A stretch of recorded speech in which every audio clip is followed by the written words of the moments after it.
Hello, and welcome to the FastForwardAmy show. The show where we talk about how you can lift your life and business with simple strategies. I'm FastForwardAmy, your host and coach, and I'll bring you a new episode every Tuesday. Today I want to talk about one of my favorite topics, but at the same time it's a pretty difficult topic to talk about. Today we're going to be talking about confidence. Now the reason I wanted to create this episode is because I was looking at my Buzzsprout analytics, and that's the hosting company I use for my podcast.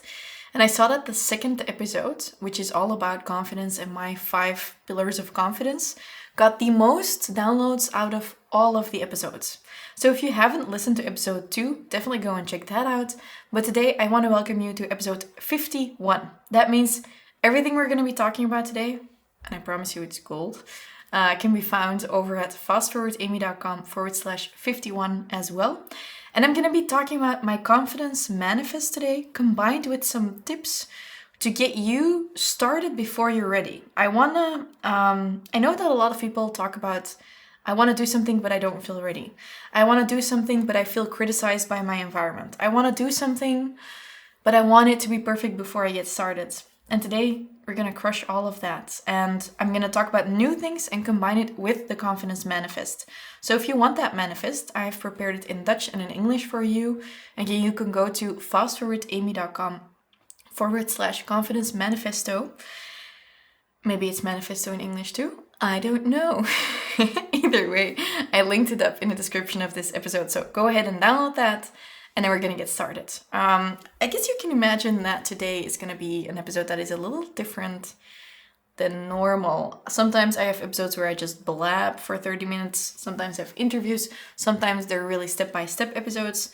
And today I prepared some pointers for you. And then I linked them to the principles I always use. Now, I'll start by reading you the principles. And everyone is always like, hey, Amy, do you prep your entire podcast episode like word by word? I am literally, like my cameraman can attest to it, I only have like 1/2 a page every time. Are you impressed with me? He nods, yes. Okay. Okay, so my manifesto. I have 5 principles. The first one is take ownership. It means that you can't let your life depend on other people. You can't hold on to hope that other people will make you happy. You are 100% responsible for your own happiness and success. And I kind of like to compare that with, it's like being afraid that you might not have any money left on your bank account, so you don't check your bank account. Often it is better to just check your account and see that you're at minus 500 euros than just like continuously wondering, hoping, not knowing. Once you take 100% ownership of your life, it's radical responsibility, which is one of my core boss pillars that you can find in my Business Freedom Elevator. Everything becomes easier. It's better to know what the situation is and to have full control over it than to keep hoping that someone will come and save you, to hope that someone will come and fix stuff for you. You are 100% responsible for everything, both in your business, in your life, everything. That also means in a business, you can make sure that you don't create a blaming culture, but that you're always like, okay, this was on me. How can I make this better in the future? Which opportunities does this bring me? Okay, so the first principle is 100% ownership, radical responsibility. The second principle is learning how to say no. Is your calendar filled with things you said yes to that don't really serve your goal or your purpose? And it's time you learn how to say no. When I was first told that learning how to say no would be one of the best things I would ever learn, I was like, okay, I didn't really believe it. Until the point came that I was totally overwhelmed in my business, and I was like, okay, you might be right. Learning how to say no is crucial if you want to build the life and business of your dreams, and that's what we're talking about here in the FastForwardAmy show, to lift your life and your business. The third principle is stating your wants and needs, and that means it kind of ties into principle 1 about the ownership. It means that often we expect other people to know what we want and need and to give it to us, whereas we haven't figured out ourselves what we want and need, and we haven't communicated it, yet we expect other people to fulfill our wants and needs without us knowing them or communicating them. It's up to you to recognize what you want and need and to communicate it. So that's my state your wants and needs principle. Fourth, forgive yourself. One of the biggest no-nos for your confidence is holding a grudge towards yourself. You might be ashamed. You might feel guilty. You might have messed up in the past. In the past, you might have been binge eating. You might have dated the wrong boys. By the way, I did all of those things. You might have made promises to yourself, to your audience that you didn't keep. And guess what? That is all okay. Forgive yourself for doing stuff in the past that you might not be proud of. I don't know if they're heavy or not, but you can't fast forward to a positive place in your life if you're still in a negative spot. And as long as you're holding that grudge and being negative towards yourself, it's really difficult to go to that positive place. So we want to go to a neutral place. And the easiest way to do that is to forgive ourselves. So you might be thinking right now about something that you're still a little bit angry about at yourself. For me, that was continuously choosing the wrong men to date. And 2 years ago, before I started dating my boyfriend, there was this point. I already knew my boyfriend, but I wasn't dating him. And there was this point, I was actually sitting right here. My couch was here. And all of a sudden I realized all of these years I was holding on to this grudge and this anger. And I thought it was directed towards the wrong men I dated. And I don't mean totally wrong, just wrong for me, not respectful of me, just the wrong men. And I always thought I was angry at them. And I started getting a little bit cynical. And I realized, oh my God, it's not them I'm angry at, it's myself. And I talked to my coach and friend Sarah, who you've maybe met already on the podcast. And we talked about forgiveness. I was like, okay, can you forgive yourself for allowing yourself to get in those situations with those people? And I cried and I cried and I cried and I talked to Sarah and I cried and I called my dad and I cried and I talked to my mom and I cried and I talked to my best friend Jessica and I cried. And it was just this huge realization, like, it's myself I need to forgive. And I'll just promise myself, like, how do you forgive yourself? You forgive yourself, you kind of hug yourself, and you promise yourself you won't let that happen again. And that's what I did. And there was a point in time where I was afraid of announcing a new venture, like my podcast, because I was afraid I wasn't gonna stick to it. I was afraid, like all the times in the past when I've said, like, I'll do a weekly newsletter, I'll do a daily this, I'll do that, I'll do this challenge. And I didn't actually persevere. I felt ashamed of it.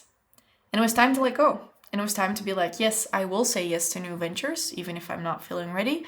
And even if I don't trust myself fully, I'm gonna give it a try. I'm gonna promise I'm not gonna do the thing that I did in the past.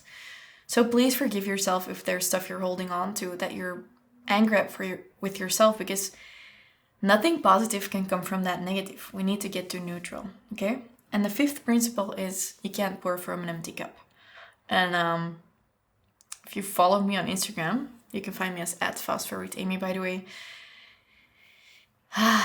You might know that I have a lot to say about self-care, but that doesn't mean I'm always the best at it. And it took me so long to realize that the saying about you can't pour from an empty cup is... I knew it, and I thought I was applying it, but I realized my cup was always just there was always a few drops in it, and I never got it really to full. And I realized instead of fighting not to lose, like when the cup is always almost empty, I wanted to start fighting to win, and I wanted to start having a cup that was always full. So you can't pour from an empty cup. You can't take of others. You can't take care of your business if you're not taking care of yourself first. And instead of doing the bare minimum for yourself, it's time that you start doing more for yourself. Those are my 5 principles. And now I want to talk about how you can get started doing the things you want to do, even though you don't feel ready for them. And I'm going to tie this into the principles I just talked about, okay? When I asked on Instagram what people wanted to know about this topic, about being confident when you don't feel confident, or start before you're ready, or being confident when the going gets tough, I got a lot of reactions, a lot of questions, and some tips. And I'm just going to go through these topics and just going to highlight a few things that I think will really boost your confidence to get going, even when you don't feel actually ready for it. The first one is caring about what other people think and say. I can't tell you how often I get messages from people. It was the same during my Business Freedom Elevator launch, where people were like, my family doesn't believe this will be good for me. My boyfriend doesn't understand what I'm doing. My friends think it's stupid I'll spend so much money on a course like this. And I just want to say, please, for the love of God, stop caring about what other people think. Other people don't have your vision.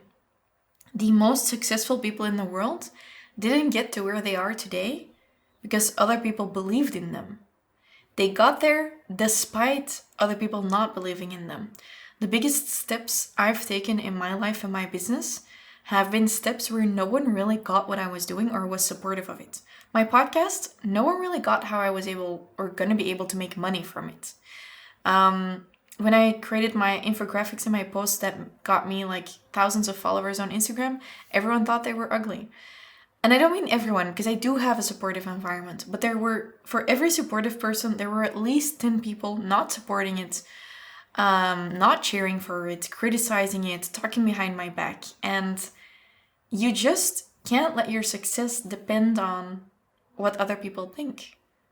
The only time you should do that is if it's someone you respect and who is mentoring you in that aspect, or if it's someone who's actually done what you want to do, and again, that you respect because they might also just be jealous. But if your dad or your boyfriend or your friend doesn't really respect or cheers you on when you want to invest in a course, for example, it's just them projecting on you what they can't do.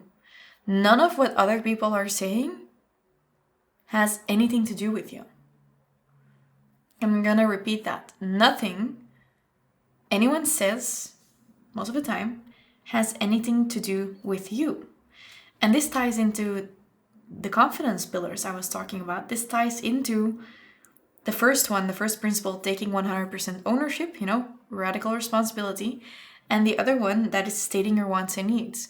If it's important for you to keep developing yourself, if it's important for you to not take a job, to take a job, if it's important to you to start dating someone or to stop dating someone, it's your wants and needs. Recognize them first and then state them clearly.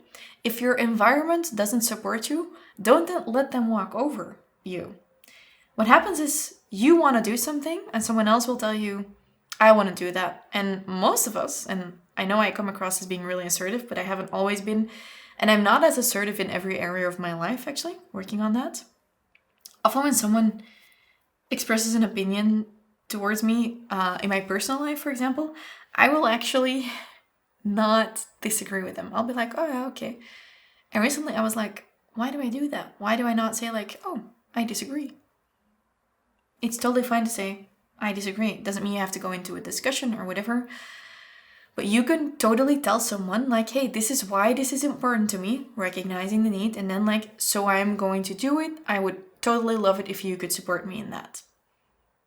And if you're like, well, they're not that important to me that I would tell them that, then why are you letting them stop you from doing what you want to do? And I'm going to make it even harder. Are you letting them stop you? Are you letting their criticism and judgment stop you? Or are you letting your own judgment stop you? Were you judgmental of other people who did something like that in the past? Are you secretly experiencing a lot of judgment towards yourself? Because often we think people are judging us, but in fact we're just judging ourselves because we have all of these patterns and thoughts that we've created over the years or indoctrinated with. And maybe it's just time to let go of that yourself. If you're judging other people a lot, that might just be what you're feeling towards yourself too. So stop caring what other people think, and also ask yourself if it's really that's bothering you, or is it you? Fear of failure is a luxury problem. And I'm telling you this, and this is coming from someone who at 6 years old was crying, who had to be taken like to a separate room at school because I had so much fear of failure concerning tests and stuff. I guess I always did things at a really young age. I started my first business when I was 10 years old. I also had a depression when I was 10. I think the depression became before the business. So when I was 6, I suffered from really acute fear of failure. They also did an IQ test and all of that stuff afterwards. And it is actually something that's fairly common for people who are fairly intelligent. It's weird. This is another thing that is so uncomfortable for me to talk about, because this is like saying I am intelligent, but I guess by now you've noticed my brain works in mysterious ways sometimes. And I'm just gonna put that out there. Mental health, intelligence, all of those things are often related. That came across even weirder. I just mean the smarter you am, the more difficult you can make it for yourself sometimes. And I've definitely done that in the past, even at a young age. So excuse me for if anything came across wrong, but you get what I'm saying. Why am I saying this? Fear of failure is a luxury problem. I wouldn't say that to a 6-year-old me who was just suffering from acute stress about a test, but I noticed that a lot of people are afraid to get started, for example, with their business or to apply for a new job because they're so afraid they won't be able to do it. And what I want to say, and why I call this a luxury problem for adults, is that if you would really look at your worst case scenario, the scenario where you've actually failed, it's not that bad. Whenever I do webinars on this or whatever, I will be asking people and saying so if you would start your business, or if you would hire that person and it doesn't work out and you're making a little bit less money or whatever, would you end up in the gutter on the street without clothes and without food? And they're like, ha ha ha, no, of course not. That wouldn't happen. It just would suck that I would have to go back to my job. And then I'm like, but right now you are in that job. So many people are afraid to fail. Whereas the place where they will end up when they fail is the exact position where they are now, just with the little twist that their ego will be bruised. You are probably not in a position that you literally don't have anything. Maybe you might be. But usually our fear of failure is just our fear of bruising our ego, and our fear of failure is just a luxury problem. So how can you work through that? You can work through it by really taking ownership of the situation. Principle number 1 of the Confidence Manifesto. And that means you literally go and sit down and write down, what is my worst case scenario? If I do this and it fails, what will happen? Okay, for example, the interview, you will not get the job. Okay, then I will have learned from the interview. Fine, and I will still be where I am right now. Not that bad. My tip, and this is from the book How to Stop Worrying and Start Living from Dale Carnegie, really good book, How to Stop Worrying and Start Living, is that you look at your worst case scenario, you identify it, you embrace that scenario, and then you do all that you can in order to make sure that you fix it from there on, or that you prevent that from happening. But you literally just embrace it. Fear of failure has been paralyzing for my friends in university, for example, when they didn't want to take an exam because they were so afraid that they were gonna fail. But if you're so afraid you're gonna fail an exam, so you don't do the exam, by default you get a 0. So you failed. So why not take it? And maybe also fail, but at least you've already done it once, and then by the second time you do it, you'll kind of know more what to expect. Either you win or you learn. When you do something, either you win or you learn. It's not really failing if you can learn or if you can win. So allow yourself to learn from stuff and just really embrace the worst case scenarios. They're not that bad. Just don't do it and be like, let's have sex without a condom and we might get a baby. That's a risk I wouldn't take if you're not looking to make a baby. See what I'm saying? There are some worst case scenarios that you should kind of try to avoid. This entire segment was total word vomit out of my mouth. Welcome to how my brain works sometimes. I think fear of failure is honestly, if you want to be successful, if you want to be confident, just get comfortable feeling. I fail every single day. I fail with my team. I fail in my relationship. I fail with my plus kids. I fail as a daughter, whatever. But if you would ask me now, what has been your biggest failure recently? I wouldn't be able to tell you. I just know I learned a bunch of things. And even when we had $1 million launch last summer, I almost forgot that during one period of our launch, our shop started working. And I got really upset that we didn't properly test things. We did test it, but didn't properly test it. And at that moment, it felt like failure, but then we just really learned something from it. Every door that closes opens up new doors. Every disadvantage brings with it a learning opportunity. So start failing. This is the number one thing I tell my clients. Like, you can't learn from theory alone. You gotta learn by doing, you gotta learn by failing. So this was a very elaborate, very weird way of me telling you to please fail at least once every day. Make that your phone background or something. Please fail at least once every day. Okay? Next up. And this one is very serious. And this one is also very simple. So we have stop caring about what other people think. Fear of failure is a luxury problem. These are all things that will boost your confidence. Next up, stop comparing with other people. Literally, stop comparing yourself to other people. How do you do this in today's day and age? You mute them, you unfollow them, you block them, you mute their stories, you mute their posts. You know how to do that on Instagram? You go to someone's profile or you click the circle of their stories and you like press it and you can be like mute stories and posts or stuff like that. Just stop interacting with them. And if you're comparing yourself to a friend of yours that you meet in real life, obviously you can't be like mute. You gotta do that a different way. Reposition it. Look at it as being qualities you admire in your friend, and look at it as being something that if she can do it, you can do it too. But if someone is upsetting you the entire time, it might just be better to not be confronted with them. So that's kind of like when you break up with someone and you don't unfriend them on Facebook because you're like, I'm not gonna do that. And you might still be stalking them, but then after a while you're doing fine and you're like, I'm not worried about my ex-boyfriend. And then you're scrolling, you're in a super happy mood, and it's 3 months after your breakup and you're finally feeling better, and all of a sudden boom, picture of your ex-boyfriend with a new girlfriend. Mood totally over. Mood gone. You're cranky, you're feeling insecure. You start to feel that you maybe should have kept him as your boyfriend, although you were the person who broke up for very good reasons. It just comes in and kind of ruins your mood. It's the same with comparison. If you have people you're constantly comparing yourself to, this could be other people's bodies, photos, other people's businesses, other people's families, just mute them or unfollow them. You don't have to keep comparing yourself with them. I feel like it's kind of when you're like, I'm addicted to candy, and you purposely keep candy in the house so that you'll be tempted. Just don't have the candy. Just don't put the candy in the house. It's way simpler.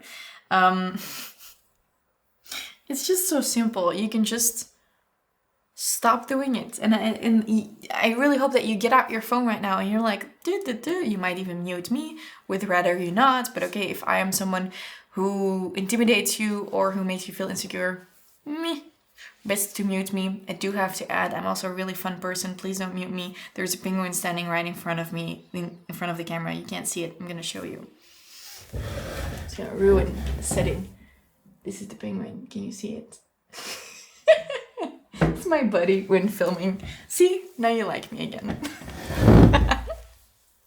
Okay. Wiggle, wiggle. Okay. So literally just stop comparing. And that ties into the principle of the Confidence Manifesto, where we're talking about saying no. And this is basically say no to yourself. Say no to screwing yourself over and over again, because you're choosing to stay in that negative place with your confidence. And that's just stupid. If we could just avoid it. If we could just also stop hanging out with toxic people, that could be great. If you have friends that make you feel bad about yourself, stop being friends with them. Stop hanging out with them. Stop giving them access to your energy. And you might be like, oh, but how do I do that? I don't know. I just know that it starts with a decision to stop screwing yourself over. This might either be a really great episode or a really bad episode. Okay, and then another one. A lot of people are like, oh, I can't start school with this thing, or I can't start doing this thing because I'm still doing this thing, like following a course. I get this with my Business Freedom Elevator students a lot. Notice me saying students because in the end they do register. They're like, I still have 5 books I haven't read, so I cannot buy a new book. Or I still have this course I'm following here, and I would really love your course, and I would really love to follow your program, but I can't buy it because I'm still following this other thing, but it's not really what I need right now. If you and your confidence and your mood feels like you need something else right now, choose that over something that is nice to have later on. Sometimes people will go to school because they're like, oh, I would love to know everything about history. And then you notice that actually you really need to learn about finances because you're very bad at maths or something. Then start learning about finances. If you have 5 books you haven't read, it's fine. I have so many books. Most books of mine I've never finished. I just got out of it what I needed and then I moved on. Or I needed something else and I used to feel really guilty about all of the unread books. Now I'm just like, I'll read what I need now or what I want now, not for something that I might need later. It's really easy to consume information and not act on the thing you need, but allow yourself to go into the thing you need right now. And that ties into obviously the principle about stating your wants and needs. Recognize what you need and then act on it. So if you need some help with something, if you're feeling unhappy right now, go to a psychologist, a coach, whatever. There's so much taboo about this. I get so much help from so many people. I need so much support, amongst others from my penguin, who you can't see right now. By the way, someone told me, someone interviewed me on a podcast recently. They were like, I know you love penguins, but do you know that's also like a sex fetish or like a sex game? And I was like, what is this? I didn't know. On my private Instagram profile, it also says like penguin enthusiast. Apparently that sounds super dirty, so I guess I should do something about that. In conclusion, focus on what you need now versus what you might think is nice to have later on. No one cares. Just fill your needs. Please talk to someone if you need some help with something. Please tell your friends you need some more hugs or something. I told my entire team I would really like some more words of affirmation because as being the boss of 2 teams, often I'm giving praise and I make money. And obviously I make more money than most people on my team because it's my business. But money is not the same as like, good job, Amy. So I told them like, hey guys, I just kind of like want to reach out and tell you I could really use some more like motivation and like shoulder taps, shoulder things. I could use this more. So now they give me more hugs and more words of affirmation. And they'll send me like a daily review that they came across of one of my programs. And that makes me really happy. Fortunately, my entire team is deep into the whole 5 love languages thing. And they all really like words of affirmation too. So if you don't know about that, by the way, 5lovelanguages.com, you can do a test and you can figure out what your main love languages are. I love that. I should really create a podcast episode about that. Okay, back. We talked about stop caring about what other people think. Fear of failure sucks, aka is a luxury problem. Stop comparing with others because you're literally just screwing yourself over in your confidence, just taking a deep dive. Focus on your needs versus on your nice to haves. And last but not least, past failures don't define you.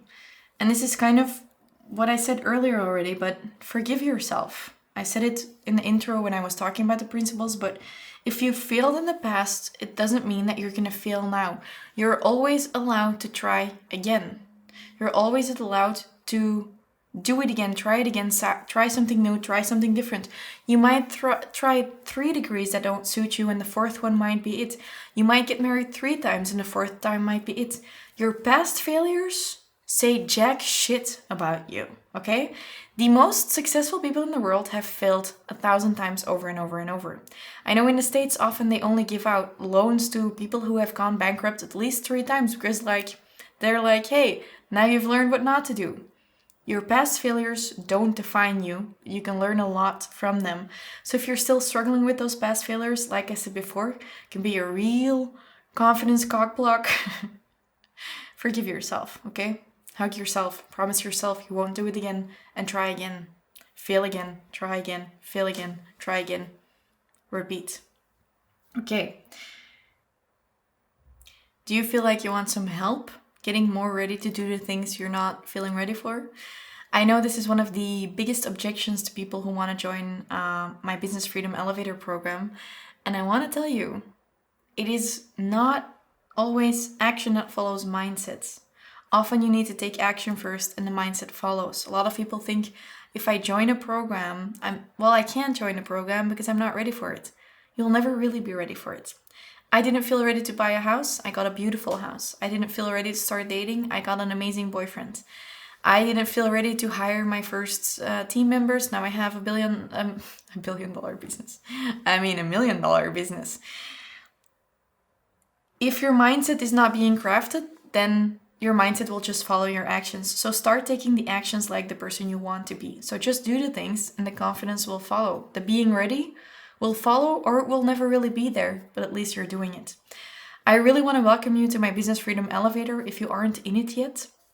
We're opening up the doors of that soon. So we're creating a wait list for anyone who is interested in increasing their authority, scaling their business, making more money, but especially increasing their confidence as an entrepreneur or a solopreneur.